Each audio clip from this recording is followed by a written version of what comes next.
manoeuvrings elsewhere in Westminster in the previous 2 years. These had the effect of ensuring that there was anything but a speedy and full revelation of the Cash for Questions scandal, a story which Dispatches has been able to piece together for the first time. A deserted House of Commons, sleaze is just edging onto the political agenda. No one notices as a new member joins the Committee on Members' Interests. Andrew Mitchell was a government whip, responsible for keeping discipline among Tory backbenchers. Never before had a whip served on the committee responsible for investigating the financial interests of MPs. From the beginning, as soon as the whip joined the committee, it was obvious that we would not be able to proceed in a reasonable and appropriate way, according to precedence or fairness, with this case, and we were just prevented all the way along the line from doing our job. The committee was to consider the complaint against Neil Hamilton, that he stayed in the Ritz without paying, and that he took cash and Harrods vouchers from Mr. Al-Fayed. But with the whip present, things took a disturbing direction.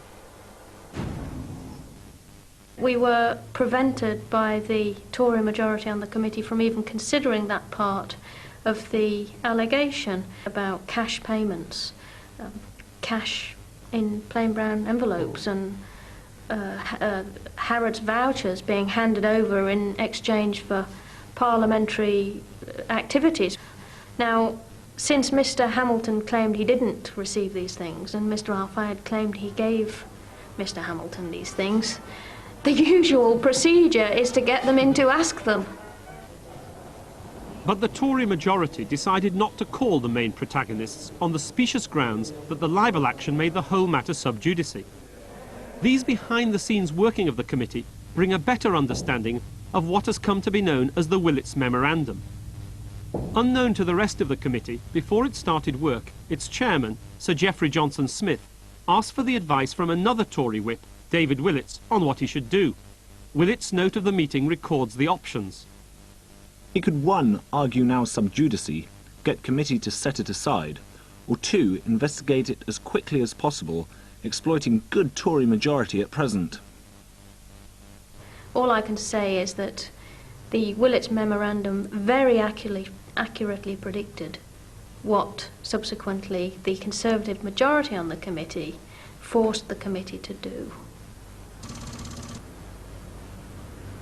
Another House of Commons committee meets, this time the Privileges Committee, investigating the use by The Guardian of a sheet of House of Commons notepaper to elicit details of another stay at the Ritz Hotel by another Tory minister.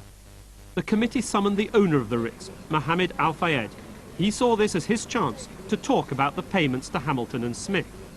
Before the discussion started and the questions, given to me, I passed a document summarizing all my complaint, all my points, that if they have anything, to explore or they want to ask me more about it, I give them a complete,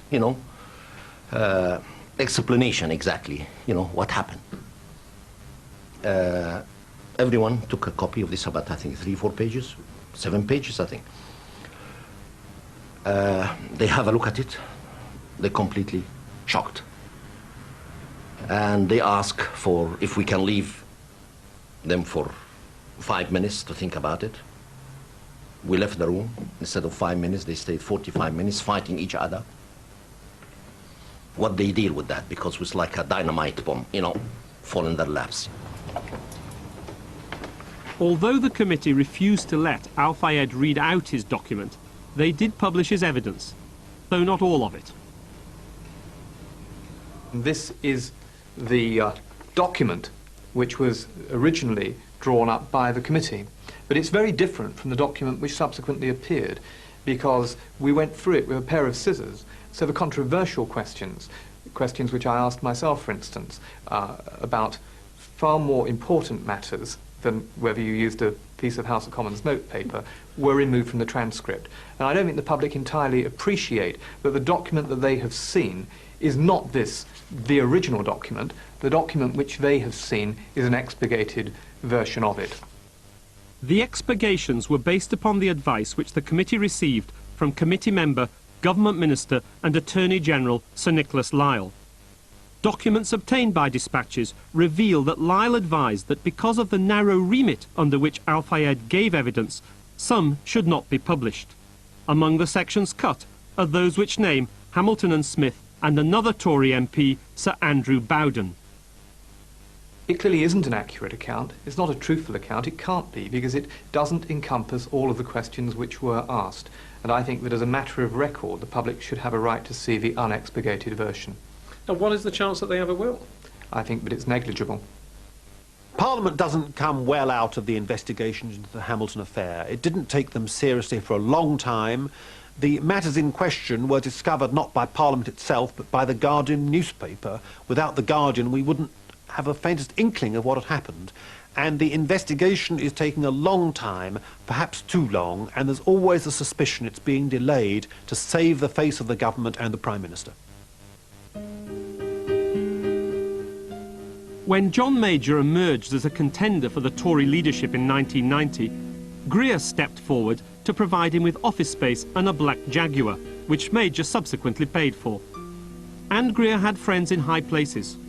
Graham Bright, a former client of Greer's and a personal friend, was Major's parliamentary private secretary.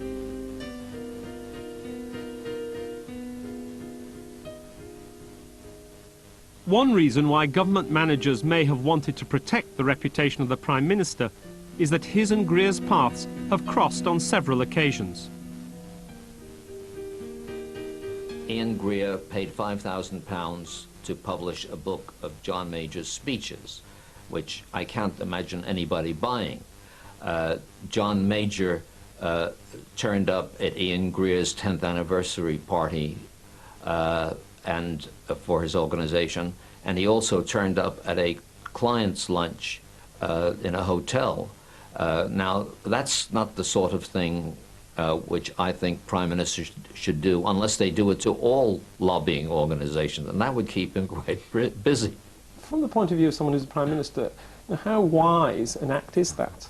Well, ministers, and in particular the Prime Minister, have to be very careful about not associating themselves with lobbyists. I suppose one's not always clear who will be present at lunches or dinners that one might happen to attend, but obviously ministers, and even more so the Prime Minister, have to be whiter than white in an area like that. The importance of this advice is made clear by the secretly filmed Cook report, when Greer boasted of his well-placed contacts. It's very convenient to us that we know John Major and a friend, and we had a luncheon party for him just a few weeks ago at our client's luncheon, and he very kindly came along. And we made it our business to keep close to him, without being over the top. The final anxiety for the Conservative Party has been the importance of Greer as a fundraiser. He claims to have raised £750,000 for the Tories. In total, more than 30 MPs have received money from Greer. Most are Tories, but 2 are Labour. Often the amounts are quite small, and they have gone to their election campaign fighting funds. But Dispatches has obtained a document which shows the level of anxiety about this inside Conservative Central Office. The list contains a number of prominent names, including Michael Portillo, Jerry Malone and Michael Hurst. It is clear that The Guardian could generate considerable sleaze by portraying these payments to the Fighting Fund's candidates as being designed to buy influence when they were re-elected. None of the MPs we approached were willing to be interviewed. Ian Greer and Neil Hamilton both said they could not talk to us before Sir Gordon Downey had completed his report. Others do not feel so inhibited. They have insulted me, and my dignity, my honor, I'm just has to expose. Till the masses, till the people who pay tax like me, right? What type of people they ruling them and they are in power, right? Which is very important, to waken up the general opinion of the people who pay blood to run this country, right? Al-Fayed's revelations have cast an unprecedented and searching light on Parliament, and how some have exploited the position to which they have been elected. The Cash for Questions scandal has made it an open question as to whether members of the Commons themselves can be trusted to keep their own house in order.